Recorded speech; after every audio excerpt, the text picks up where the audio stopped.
I just want to sort of enlarge the pool of people with whom I can talk investments, because I'm so passionate about it. I just can't stop. My boyfriend is sick of me already. I talk about crypto and shares and money and everything.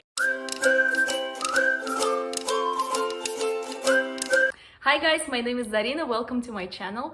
I recently got really passionate about investments, and I would like to start talking about investments on my channel, and I want to raise awareness and talk to people who still don't know that investments today are available to practically everybody. Doesn't matter in what country you are, doesn't matter how much money you have, because today you can start investing just with $1. And I know now I'm sounding like, probably I sound like a salesperson that is gonna just about to sell you some kind of a course of buy my course and know how to get rich tomorrow. No, I'm not gonna sell you absolutely anything. There's no training behind this video. There is no platform that I'm going to advertise, because no one is sponsoring me. I wish. And I'm not obsessed with money per se. I think I'm just more obsessed with what they can buy, which is obvious. I'm more obsessed with the financial stability. Coming from a poor country, and my family was poor when I was growing up, because it was perestroika time in post-Soviet country and everyone was poor. I think I got maybe some kind of a insecurity when it comes to money. So financial stability to me, and I'm not ashamed to address it and to admit it publicly, it is very important. So if you are like me or somewhere near me in that sense, join the tribe. Now, before we even get to this whole how to start investing, I want to talk about a few points why I believe that investing is actually more important than saving money, than just storing money and holding on to that pile of money under your mattress. Why I believe that it's actually more efficient and potentially will bring you more results and more financial stability. And also, I would like to talk about some really basic golden rules for beginner investor before you even start investing. I want you to answer to a few questions that I'm going to ask. Answer them to yourself, write them down on a paper, just think about it. That is the golden recommendation for everybody, to have from 3 to 6 months of your monthly expenses just set aside. Whether it's on an accessible bank account or it's under your mattress, under your pillow, it doesn't matter. Well, you store it in a sock at home somewhere. It's really important to have that money stored. Especially the latest pandemic showed us this, how important it is to have some money stored and saved up and easily accessible. By easily accessible, I mean that if you put it on some kind of a deposit account, which you can do, of course, because that brings a little bit of money. It's not always accessible. If you urgently need, God forbid, something happens and you urgently need to access that money, it might not be straight away accessible to you, because, or it might be, but then you would have to lose some part of it because of some kind of punishment fees of banks that they have. Anyway, let's just say that and put it out of the way. We start from 3 to 6 months budget set aside. We don't invest that amount. We don't do anything with that money. We only put them either on a bank account or store it at home, up to you. But we're not talking about this amount, okay? We just forget about it. Everything that goes on top of this 6 months budget, I believe personally that it doesn't make sense saving money and keeping them on a bank account or just in cash, unless of course you are planning to invest it, you are saving up to buy some kind of a, I don't know, real estate or a car, which is, by the way, the worst investment ever. So unless you are actually saving up to some particular goal, if you are just saving up money, I personally believe that it's better to start investing. What I do is that since I discovered investments for myself, I started putting aside 10% of my monthly income and buying shares and crypto on it. Now, again, this is not financial advice. I am not convincing you to buy either shares or especially I'm not convincing you to buy crypto.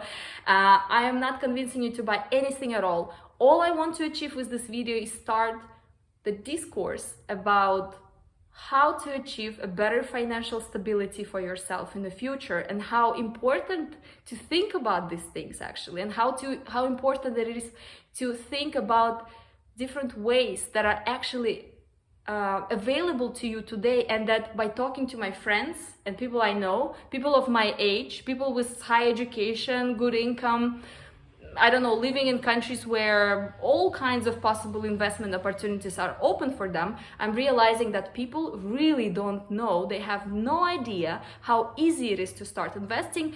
People still have this idea from the 90s or the beginning of 2000s that to start investing you actually need to have a broker, or you can still do that of course, but you don't have to these days, that you still need to do it through a bank, or you still need to have like a large sum of money, like I don't know, start with $10,000 or something like that. Oh, investments, it's for rich people, it's for someone who has more money than me, or for someone who knows more than me, and I have absolutely no idea where to start. I would like you to rethink that. I would like you to get at least like kind of a seed of this thought that investments are available, and why are they actually so important. So when you just store your money on a bank account, it brings you some kind of a percent of interest, but unfortunately this interest today, and the safer your bank account, the lower this interest is, and generally banks don't offer crazy interest these days, and if some bank offers you 12% of annual interest, run away from this bank. No, I'm kidding, but I don't know any bank that would offer actually this kind of a big interest.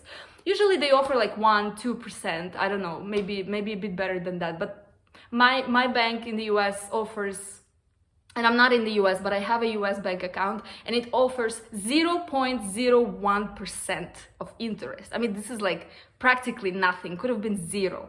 And unfortunately, the inflation eats not only this percentage, but it also eats part of my money that I am saving up on this bank account. For example, if I put, I don't know, $1,000 on my bank account, and I don't know what's the inflation in the US, but in Hungary it's about 3%.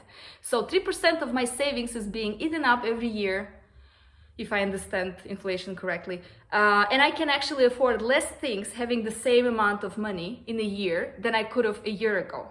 So my logic is that I would rather invest this $1,000 rather than just keeping it on my bank account. I would rather invest it in, let's say, shares. You can choose any other way of investing, but like, let's say I buy shares on this $1,000. I buy different shares of different companies in different industries, that even if something happens to some particular industry and it falls, I still have other industries that it's really unlikely that all of them will collapse.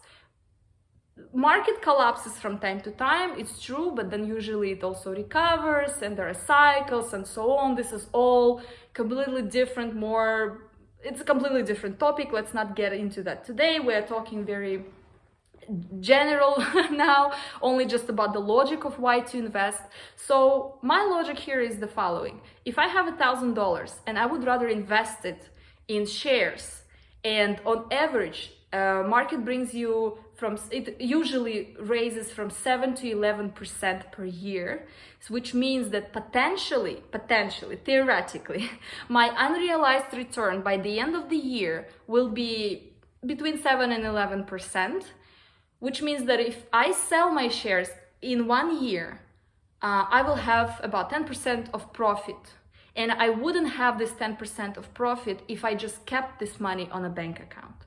So that is my personal logic, and let me know in the comments if you absolutely don't agree or you have absolutely different view. Again, I'm not claiming here myself to be an expert. I only recently got into investments. I started investing only a year ago when Corona hit, and sometime around February 2020 when I read in the news that the whole market collapsed and everything is down, and I just started checking YouTube. I started listening to people who knew more about investing, and I just realized that I have this app on my phone which allows me to buy shares, and why not? And I started with the safest things that I knew and I was familiar with, companies like Apple, like Microsoft, and I bought a little bit of their shares when the market was down.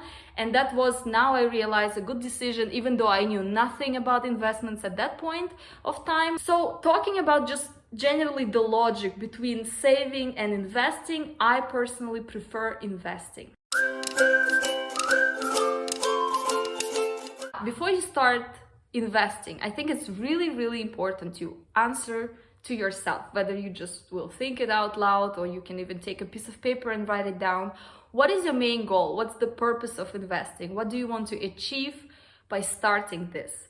Because if you would like to just get rich really quick, I don't think that's a good mentality to start investing, because maybe you will succeed. But generally the hype today is so big around this quick millionaires, that the Dogecoin millionaire and this millionaire. I mean, I also want to be a millionaire, but unfortunately it doesn't happen to everybody. The truth is that we read in the news about those lucky people who actually got to win sort of a crypto lottery or something, but there are just a few of them, and the bunch of millions of other people normally lose. So I, for myself, prefer to think long term.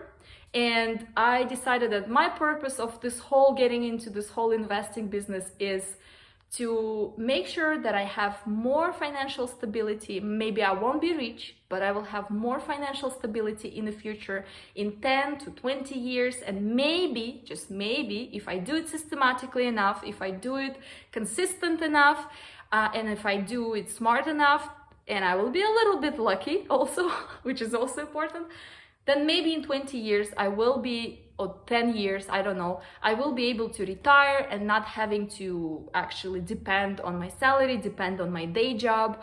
I might still have a day job, but at least I won't have to. Feel the difference? It's one thing to actually depend on your salary and live from one salary to another, from paycheck to another, and not having a choice of quitting. And another thing is to choose to work, but also have the financial freedom to have that choice to, I don't know, if you decide to quit tomorrow, you can. So that's what I personally want to achieve, and that's why I am doing it. So once you answered that question to yourself, what is your purpose of getting into investments? Let's talk about what kind of investor you want to be. Now, on the very basic level, very simplified level, I see two types of investors. First is a day trader, or so-called, or short-term traders. So people who are investing short-term. They buy, let's say today, they buy Dogecoin or whatever, at Ethereum, or they buy shares of Tesla that just fell, and you believe that it's gonna grow, and you buy the shares, you keep them for a few weeks, a few months, and then you sell, and you have some profit. When they grow, you sell and you have a profit. Simple logic. This kind of short-term trading, potentially, it's more exciting. It's definitely more exciting. Now, you have to have iron balls for that. If you don't even think about getting it. I know a few people who just, I think they're lying to themselves and they're just getting into this, but then they actually start panicking and they sell and whatever, you know. Actually, getting into investing taught me a lot about myself, and that was a pleasant surprise that I discovered that I actually have more patience and tougher balls than I thought I do, because somehow I'm just absolutely chill about the market going up and down. And when I see my portfolio going red on some days, most of the time it's green, some days some of them goes red, just because the market is down, this particular company is down, I don't know, I don't react to it. And that's because I belong to the second group of investors, which is a long-term investor. And I prefer to go the long road.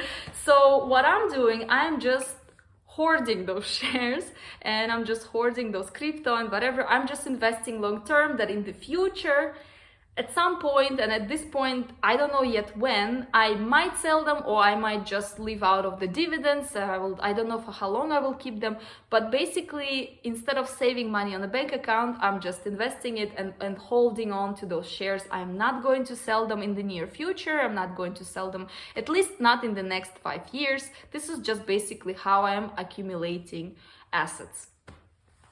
So try to think about that, try to study more what kind of types of investors there are. Do you want to be a short-term one? Do you want to be a long-term one? I can tell you the benefit of being a long-term investor is that you just buy and you forget. Whenever you want to, and of course I do that every day, I open my app on my phone and I go and I check what kind of shares I have. I mean, what kind of total portfolio today I have, what percentages it's up and down. I quickly check, but it doesn't bother me that much.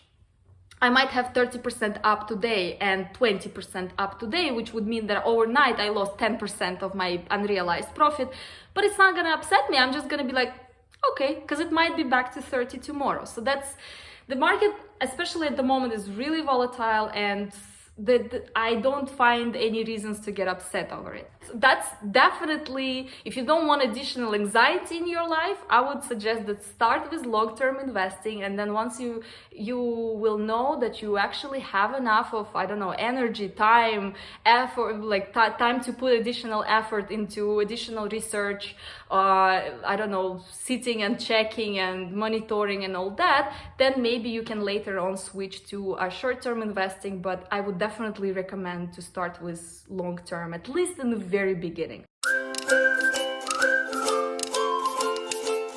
Only invest the money you can lose. And I know it sounds controversial and sounds kind of silly, even maybe to some people. No one likes to lose money. It's obvious. I fucking hate losing money.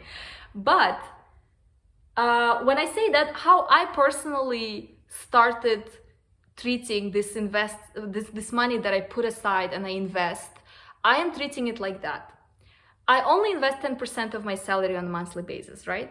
And I used to spend this same amount of money buying more clothes. I still buy clothes, but I try to buy cheaper clothes, or I'm actually kind of partially switching to secondhand. I really love vintage clothes. So I'm just spending a little less in Zara and H&M.